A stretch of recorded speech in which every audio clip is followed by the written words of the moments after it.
Welcome to our deep dive, everyone. Today we're going to be exploring something that happens thousands of times every day, but is still a marvel of engineering and skill. Airplane takeoffs. Specifically, we'll be focusing on single-engine tricycle gear airplanes, the kind you might see at a small airport or a flight school. Right. You might not be a pilot yourself, but trust me, understanding this process gives you a whole new appreciation for what's happening every time you board a plane. That's right. We'll be using the FAA's Airplane Flying Handbook Chapter 6 to guide us. Okay. What's fascinating to me is that this isn't just about theory. About 20% of general aviation accidents happen during takeoff and initial climb, with more than half attributed to pilot error. Oh, wow. So the stakes are high, and understanding the nuances of takeoff can literally be life-saving. Wow, that's a pretty stark statistic. It definitely highlights why this deep dive is so important. So the handbook breaks down takeoff into three distinct phases: the takeoff roll, liftoff, and initial climb. Can you walk us through each of those? Absolutely. Imagine yourself in the pilot seat. You're lined up on the runway, engine roaring, and you start increasing the throttle. Okay. That's the takeoff roll. You're building up speed, making sure the plane stays aligned with the center line, and feeling the plane become more responsive as it accelerates. That makes me think of a sprinter pushing off the starting blocks, gradually building momentum before they hit full stride. Exactly. And just like a sprinter needs a good push-off, a plane needs enough speed to generate lift. Now here's where nature can lend a hand. Wind plays a crucial role in takeoff. A headwind blowing directly at the front of the plane is actually a pilot's best friend. It's like getting a free boost of airspeed, which means a shorter takeoff roll and less stress on the landing gear. This is almost like a tailwind would make takeoff more difficult, right? That's right. A tailwind would require a longer takeoff roll since you're essentially starting with a lower airspeed relative to the wind. Pilots always take wind conditions into account when calculating their takeoff performance. Okay, back to our imaginary takeoff. We're speeding down the runway, building momentum. What happens next? As the plane accelerates, the pilot reaches a crucial point: rotation speed. This is the speed at which the pilot begins to gently pull back on the control yoke, lifting the plane's nose into the air. Okay. This is the liftoff phase. But it's not just about yanking back on the controls. The pilot has to achieve the correct takeoff attitude, which is the angle of the nose relative to the horizon. So it's a delicate balance of speed and attitude, all while feeling the plane's responses to the controls. It sounds almost like a dance with the pilot and plane moving in sync. That's a great way to put it. And the dance continues even after liftoff. As the plane leaves the ground, it enters the initial climb phase. The pilot continues to adjust the pitch attitude, making sure the plane climbs at a steady rate while maintaining airspeed. And this is where we encounter a fascinating aerodynamic phenomenon: ground effect. The handbook describes it as this almost magical boost of lift that airplanes get when they're close to the ground. It's like the ground is giving the plane a little extra lift to help it get airborne. That's right. Ground effect occurs because the airflow around the wings is disrupted by the proximity of the ground. This disruption reduces drag and increases lift, making it easier for the plane to take off. It's like the ground is acting as a temporary runway extension, giving the plane a little extra push. Exactly. But here's the catch. Ground effect is a fleeting phenomenon. Oh. As the plane climbs higher and moves away from the ground, that extra boost of lift starts to disappear. So it sounds like pilots need to be very aware of this transition out of ground effect, especially during those critical early moments of flight. They're essentially losing a bit of lift just as they're trying to gain altitude. Absolutely. Understanding ground effect is crucial for pilots, especially when taking off from short fields or when conditions are less than ideal. They have to be able to anticipate that loss of lift and adjust their technique accordingly to maintain a safe climb. So to recap, we've got these three phases: Yeah. the takeoff, roll, liftoff, and initial climb. Right. And throughout these phases, pilots are constantly monitoring a whole symphony of factors: Yeah. speed, attitude, wind conditions, engine performance, and even this fascinating phenomenon of ground effect. Right. It's a lot to manage, all while making sure the plane takes off smoothly and safely. And we've only just scratched the surface. There are so many other nuances to explore, including how pilots handle challenging scenarios like short runways, soft fields, and crosswinds. And that's where we'll pick up in part 2 of our deep dive. Stay tuned as we continue our exploration of the incredible world of airplane takeoffs. Welcome back to our deep dive into airplane takeoffs. In part 1, we talked about the three main phases of takeoff: the roll, the liftoff, and that initial climb. And we touched on how ground effect gives planes a little extra lift when they're close to the ground. But like you said, ground effect fades away as the plane climbs. How do pilots adjust for that, especially in those first few moments after leaving the runway? It's all about anticipating the transition. Okay. Pilots know ground effect will start to decrease as they climb, so they factor that into their control inputs. Mm-hmm. They gradually adjust the pitch attitude, the angle of the plane's nose, to maintain a steady climb rate as ground effect diminishes. It's like a surfer riding a wave, smoothly adjusting their balance as the wave's power changes. That's a great analogy. Yeah. So they're not just reacting to the loss of ground effect, they're preemptively adjusting for it. Exactly. And it highlights how pilots are constantly thinking ahead, anticipating how the plane will respond to changing conditions. Now, speaking of challenging conditions, let's talk about crosswinds. Imagine a gust of wind pushing the plane sideways during takeoff. Yeah. That can make things a bit tricky. I can imagine. It's like trying to walk a straight line in a strong wind, except you're trying to control a multi-ton machine. How do pilots deal with that? It's all about using the rudder and ailerons, those control surfaces on the wings and tail, to counteract the sideways force of the wind and maintain alignment with the runway. Oh, During the takeoff roll, the pilot will typically apply aileron pressure into the wind, essentially tilting the wings slightly to counter the wind's push. At the same time, they're using the rudder to keep the plane's nose pointed straight down the runway. so it's like a constant balancing act, using those controls to keep the plane from drifting off course. Precisely. And it's even more critical during the liftoff and initial climb, where the plane is at a lower speed and altitude, making it more susceptible to wind gusts. Okay, let's shift gears for a moment and talk about what happens when things don't go as planned during takeoff.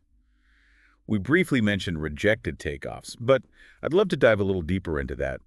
What are some of the things that might cause a pilot to reject a takeoff? There are a few scenarios that might lead to a rejected takeoff. It could be something as serious as an engine failure or a mechanical malfunction.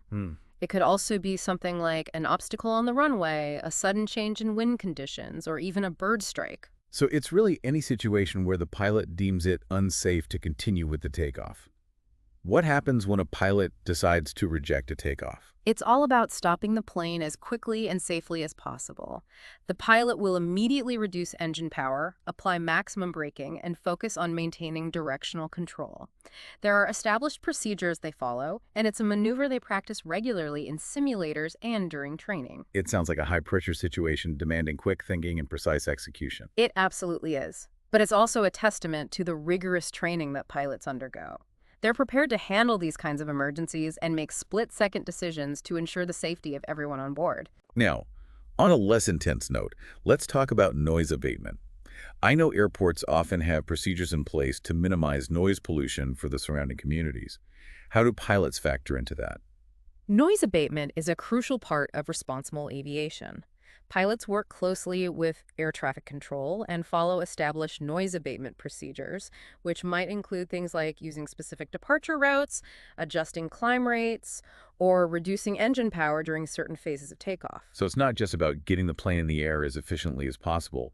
It's about being a good neighbor and minimizing the impact on the people living near the airport. Exactly. And that's something that pilots take very seriously. They understand the importance of balancing operational efficiency with environmental responsibility. So far, we've covered the basics of takeoff, the role of ground effect, the challenges of crosswinds, and even emergency procedures like rejected takeoffs.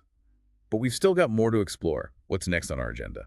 We're going to dive into some specialized takeoff techniques that pilots use in more challenging environments. Things like short field takeoffs, where runway length is limited, and soft field takeoffs, where the ground surface itself is less than ideal. Sounds like we're about to get into some really advanced piloting techniques. I'm eager to learn more about those.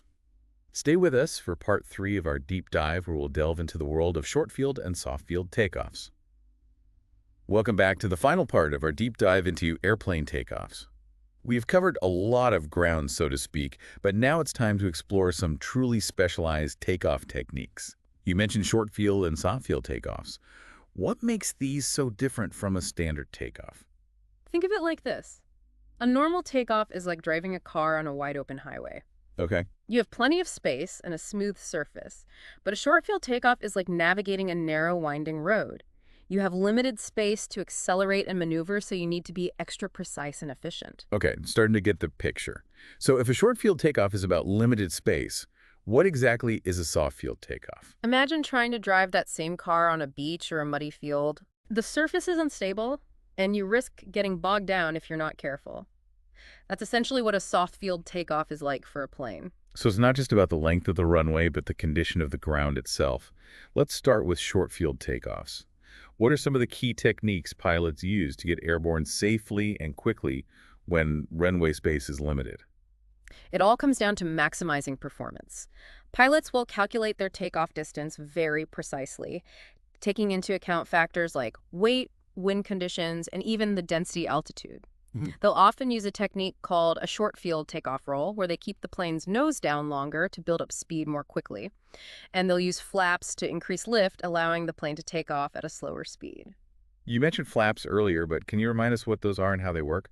Think of flaps as extensions on the wings that increase their surface area and curvature. When deployed, they create more lift, allowing the plane to take off and land at lower speeds. It's like adding a spoiler to a race car, but instead of increasing downforce, it increases lift. That makes sense. So in a short field, takeoff flaps help the plane get airborne more quickly, even with a shorter runway. What about that best angle of climb speed you mentioned before, the one often called VX? How does that factor in? VX is all about maximizing plane's climb rate. Think of it like choosing the steepest path up a hill. Oh. You want to reach the top quickly while using the least amount of energy. In a short field takeoff, the pilot aims to achieve VX quickly to clear any obstacles at the end of the runway. It's all about getting the plane safely into the air and climbing as efficiently as possible. So it's a balancing act of speed, power, and pitch attitude, all while making sure you clear those obstacles. Now let's switch gears and talk about soft field takeoffs. You mentioned it's like driving on a soft, unstable surface. How do pilots adjust their technique to prevent the plane from getting stuck? One of the key techniques is using a higher nose-up attitude during the takeoff roll. This helps to lift the weight off the wheels more quickly, reducing drag from the soft surface. Pilots will also stay in ground effect longer, using that extra boost of lift to gain speed before transitioning to a climb. So they're basically trying to minimize the amount of time the wheels are in contact with the soft ground, like skimming across the surface. And again, ground effect plays a crucial role. Exactly. And it highlights how pilots adapt their techniques to different environments and challenges. They're not just following a set script, they're constantly assessing conditions, making calculations, and adjusting their approach to ensure a safe and successful takeoff. That's what makes aviation so fascinating to me. It's this blend of science, skill, and adaptability. Pilots need to have a deep understanding of aerodynamics and aircraft systems, but they also need to be able to think on their feet and respond to ever-changing conditions. Absolutely. And that's what we've been exploring in this deep dive. We've gone from the basic principles of takeoff to some of the more specialized techniques that pilots use to handle challenging environments. We've talked about the importance of wind, the role of ground effect, and the critical decisions pilots make during takeoff, including the option to reject a takeoff if necessary. And we've learned about how pilots work to minimize noise pollution and be good neighbors to the communities surrounding airports. It's been a fascinating journey. I feel like I have a much deeper appreciation for the complexity and skill involved in getting those massive machines safely off the ground. And that, I think, is the essence of a deep dive. It's about taking a seemingly simple concept and uncovering all the layers of complexity, the fascinating details, and the human stories behind it. Exactly. So next time you're on a plane, take a moment to think about all the factors at play, all the calculations being made, and all the expertise behind getting you safely into the air. It's a true marvel of engineering and human ingenuity. Safe travels, everyone.